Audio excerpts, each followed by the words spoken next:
George Floyd. Just looking at a looting protest today. Pretty cool. Looked like a good protest. So many people have asked me since being at this protest, who's going to lead us and what is the plan? Ask them the same questions. Why are you asking me, and what makes you think there's no plan? To think I've been at this plan since Rebel Without a Pause came out, Public Enemy, 1989,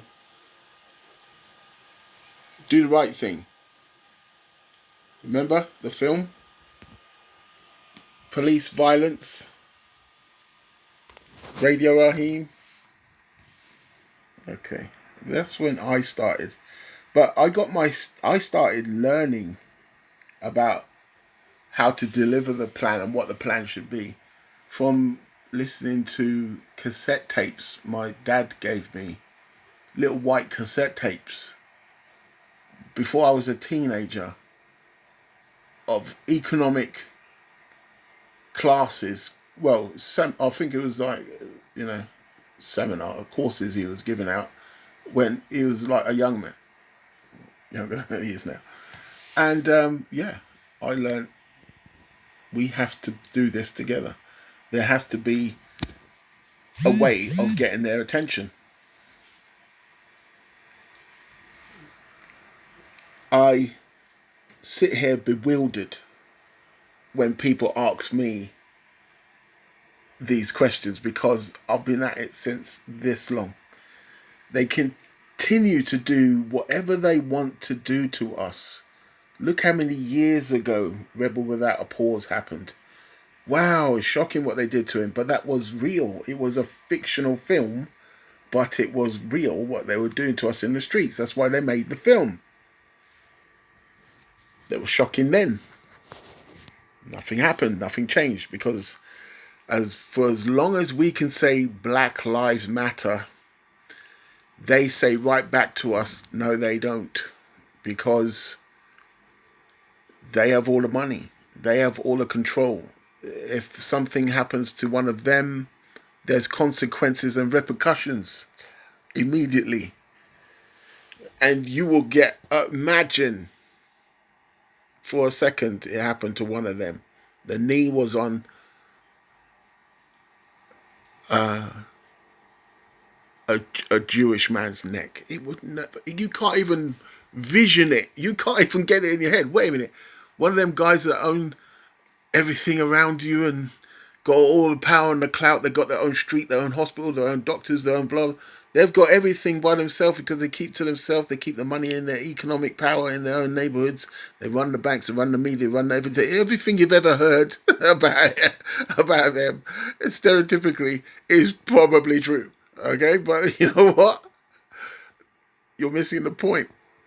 Is that the people with the money, the people with the control over their own neighborhoods and the true economic power do not get tested by the police. They do not get tested at all. When something happens to them, there's consequences. When something happens to us, nothing happens. No laws change. No 13th Amendment gets changed. No laws get changed. What they do is name a boulevard, a road. A road is now called Black Lives Matter Boulevard. Okay? So that's what you get. You get trinkets. Calm down, calm down, calm down. And then you get we shall overcome. You know who I'm talking about. Because they have to do that. They can't rally against the government because the government gives them free money. So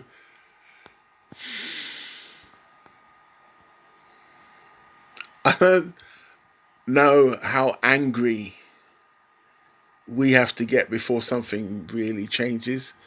This one is is a hard one, because now it's in front of our children.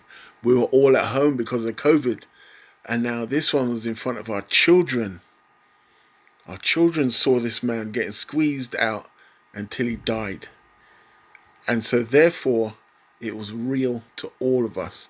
That could have been your brother, sister, it could be your aunt. They pushed over a 75 years old man, broke his head, blood coming out of him, walked over him like it was a slice of pizza on the road. Right? They don't give one rat's ass about you, because you have no power. You have no power to change anything. And if you do change anything, it will be trinkets that you get back. So think about this.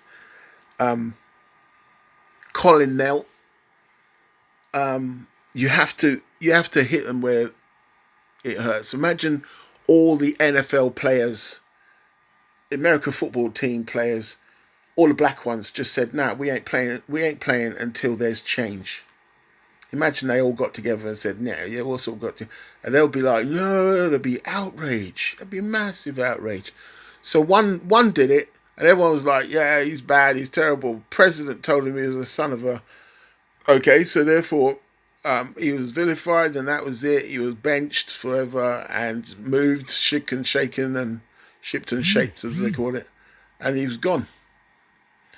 So now, if all of them knelt next to him and no games were being played, because, that's what 80% of the NFL is black, they would have to change something. Or sack them all. They would have to change something. Because they've got power, they're clout, they collapse. So what I'm saying is, the plan is this. It has always been. Do not buy from people who do not care about you. Do not use their services as much as you can. As much as you can. I know we don't own anything yet, but once we get our grips and we start making our own businesses, buy from our own people as much as you can. As much as you can. And tell the person, "I'm not buying from you anymore because you don't like my kind of people that look like me. So you're done with us now." And I'm telling everyone in my neighborhood, do not buy from you. They will soon change. They will have to change, or they'll go out of business. Because we've got strong dollars, strong pounds. When we spend good. We get our wages and it's gone in half an hour. The bills are paid before we get our wages. The money's done. I'm going to buy. And then then your paycheck, your money comes, and that's it. It's gone in half an hour. Pay. And you go, "Yeah, I've got some things." Other people's money, Chinese, Jewish, Indian, they all keep their money in their own neighborhoods for as long as no one cares, because it's them. But when it's black people say, "Oh, we're going to do it," they're, "Oh, well, you're separatist. You're out of order, racist behavior. Don't do, oh, that's terrible." I'll see these people. See them. What? We're just doing what you do. But what? We're not allowed to do it. What's going on? Understand this. It will happen again and again, and you'll be protesting again and again, and nothing will change. It's always been up to you, people, and the plan has always been here. So you don't need a leader. You just need to get with the plan and get it done. George Floyd.